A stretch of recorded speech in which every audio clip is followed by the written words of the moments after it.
Welcome to Security Spotlight.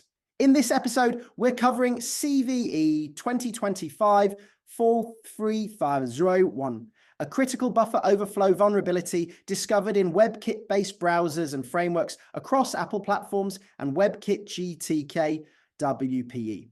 By loading maliciously crafted web content, an attacker can trigger an unexpected process crash and potentially achieve further code execution.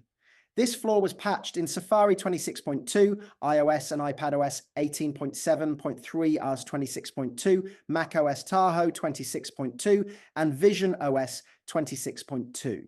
The vulnerability affects multiple Apple products, Safari versions prior to 26.2, iOS and iPadOS prior to 18.7 or 26.2, macOS versions before Tahoe 26.2, and Vision OS before 26.2. It also impacts Linux distributions like Mageia 9 that use WebKit 2, as well as WebKit GTK and WPE WebKit up to version 2.50.3. CVE 2025-43501 is classified as a buffer overflow in the web content processing engine. Specifically, malformed HTML or script can overflow internal buffers in WebKit, leading to memory corruption. The immediate symptom is an unexpected process crash, but in a worst-case scenario, an attacker could leverage this to execute arbitrary code.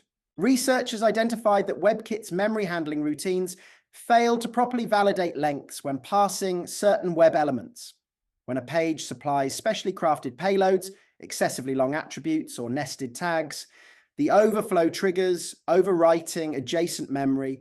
Apple addressed the issue by adding robust bounds checks and improving memory allocation routines in WebKit's DOM and JavaScript engines. No public exploits have been reported, but remote exploitation remains feasible without user interaction beyond visiting a malicious page. To protect your devices and applications, apply updates immediately. Upgrade Safari to 26.2, iOS, iPadOS to 18.7.3 or 26.2, macOS Tahoe to 26.2, and Vision OS to 26.2. Linux users on WebKit, GTK, or WPE WebKit should install the Mageia 9 WebKit 2 package updates or equivalent patches from their distro. Regularly check for vendor advisories and avoid untrusted websites until you're fully patched. Thanks for listening to Security Spotlight. Stay safe online.